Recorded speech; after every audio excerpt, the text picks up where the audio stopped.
This episode of Art Social Club documentary is brought to you by King Fyz, approved and certified. Sponsored by King Fyz Perspective. Perspective is everything. Google King Fyz Perspective, book, ebook, and audiobook. We moved up here.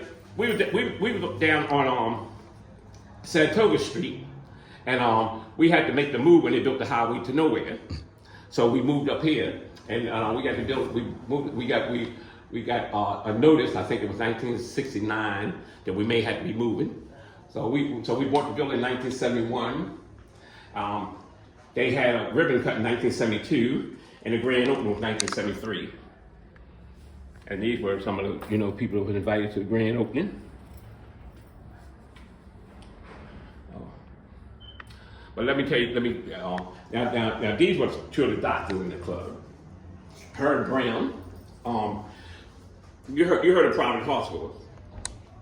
Mm-hmm. Providence Hospital was a black hospital because they wouldn't allow our women that had babies in a white hospital. They wouldn't take them. They wouldn't give us no health care. So it's a black doctor and black nurses got together to form the hospital. They called it Providence Hospital. He was the first black superintendent of Providence Hospital, Herb Brown, graduated from Howard University. He known because his daughter was known Ann Brown in Porgy and Bess. But this is history about him.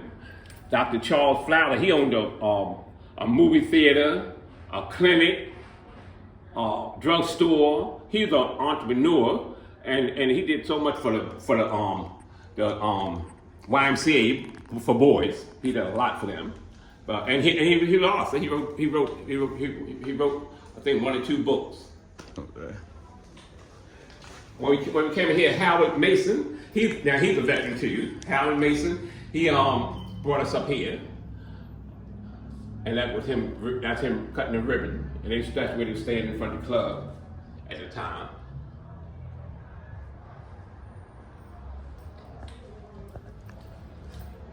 This picture here was our 100th anniversary. That was taken right across the street at the church. We didn't line up the way we supposed to have lined up. Yeah, we weren't lined up the way we were supposed to be. Supposed to be lined up at the president, on down to the trustee board. We weren't lined up right, because the president, he was back here. No way he's spoken back there. He's spoken up front, the picture wasn't taken where it should have been. This is where it should have been taken. You see the president right there. I'm on here, trustee. That's the way the picture will be taken. That's where we were supposed to line up. We weren't lined up the way we were supposed to be. And this is who we are.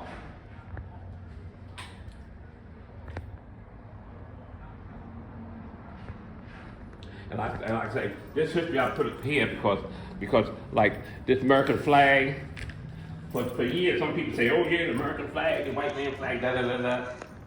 I'll say no, it can't be white man flag. Not if we created it. Yeah, well, if we won the war, when you win a war, what you supposed to do? Take the mother's flag. Mm-hmm. That's when you win a war. We didn't take the flag, but it was us that shut the war down, brought it down. April 11, 1865. April 11, 1865, Abraham Lincoln said, one for the black freedmen, the black soldiers, the war would have been lost. Because if you know anything about the Confederates, they was all the way up in Pennsylvania, Gettysburg. They was in the north. They fighting in the north. They were around New York, D.C., Washington. They were basically winning the war. The war was over. Frederick W. kept telling Abraham Lincoln, you want to win the war is lost. You want to win it, arm the black slaves.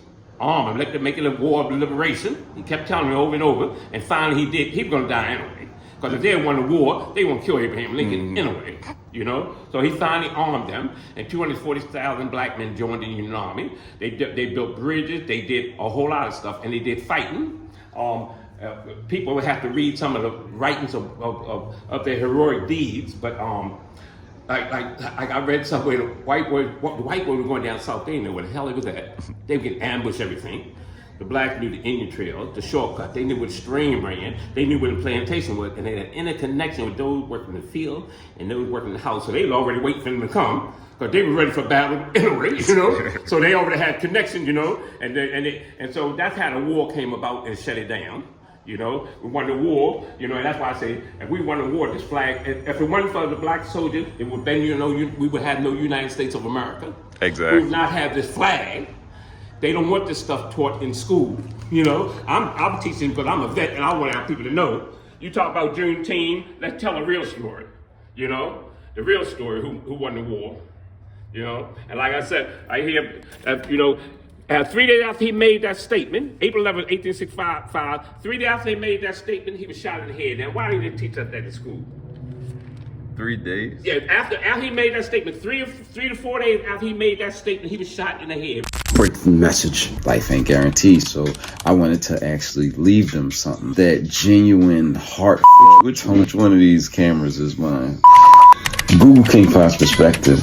Book, ebook, and audiobook available now. Why did they teach us that in school? That's crazy. Yeah, they don't know that. This is the museum. Now, here at the Raymond Coast Lounge, I'll put the light on. This the Raymond Coast Lounge. And this is why I was showing you this right here. The 300-man march. One of the brothers, you'll meet him, he was younger right here in this picture here. That's the mayor. The mayor was with us. A lot of people don't know the mayor. The mayor, we went on the cutting holes, the dark, 1 o'clock at night, trying to tell these brothers to stop killing each other. I only mess with stop killing. We didn't tell them to stop selling drugs. Stop killing each other. You know?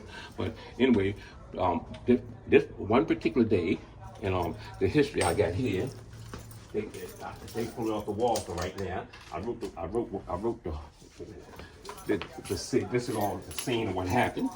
Most people don't know what happened, but it was always a major riot out there because you had some people from outside the city, didn't live in the city, come troublemakers, throwing bottles, and then you had some people out there that were not part of the demonstration, throwing in water bottle, hitting the police, and the police start putting their shield down, putting it and ready for battle. Oh, like activating some others. And so they were coming in, the crowd was coming like this, and they were coming like this.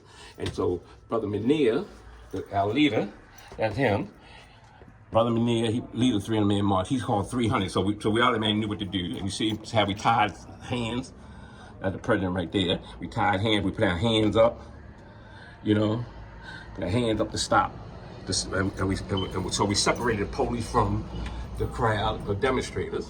And then the brother, he told the people, he said, why would you be throwing violence? Why would you do this?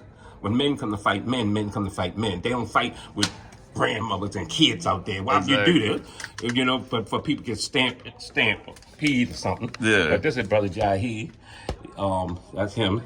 But this is 300-man march. So I put that story because our church club men have always been activists in the community.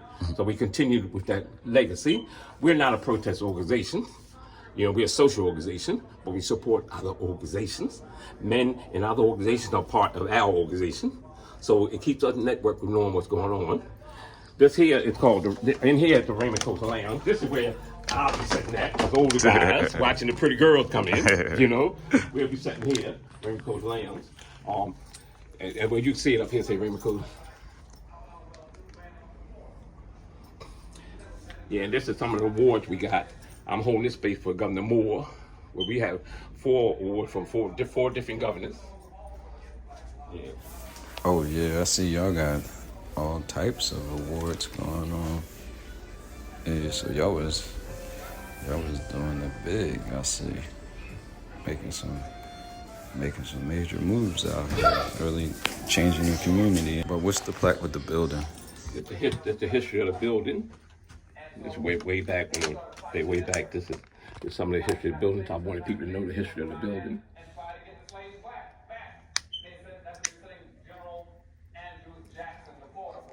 Yeah, and this is Sankofa. That's what it looked like before it got torn down. Oh, that's the face that you couldn't see. Yeah.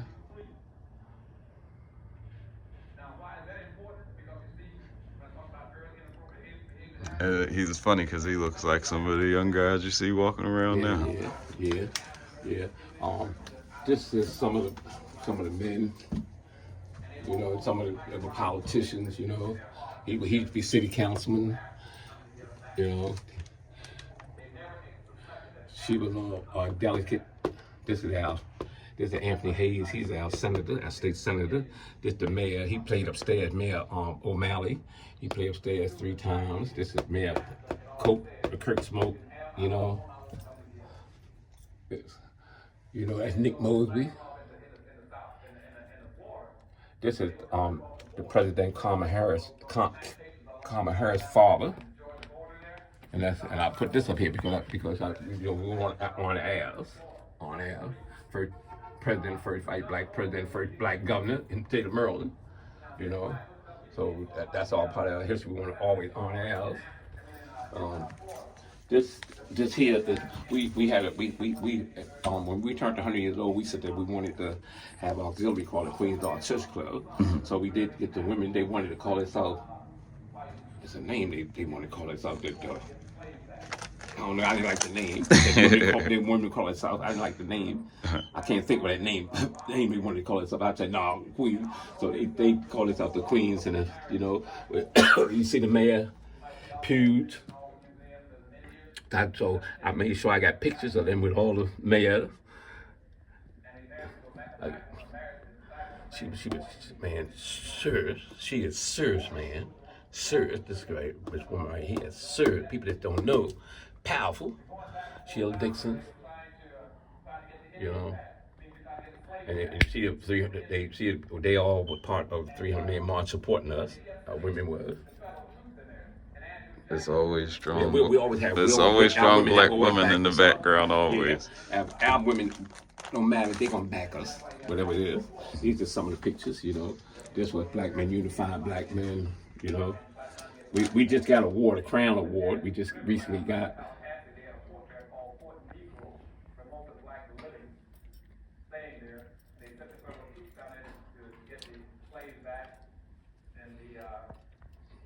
And is it a significance to the color? Yeah, we were black. We got black, dressed black, and then we got the red. We wear red, you know, for different occasions, you know. Gotcha. But our anniversary service, we were red. Our Memorial Day service, we honor those men that passed away. We were black. Oh. Yeah, the church, you know. This is the Billy Holiday room. This is where the work will be done. How you doing? Yeah, this is where all the work will be done. I guess they're going to start sometime soon. Yeah. So we took all the ceiling out. We got to take all this out for the sprinkler system. On the next episode. Pretty men are conceited. She like ugly men. It's going to be here, where it would be like a TV screen on both sides. I put a number of her quotes up there.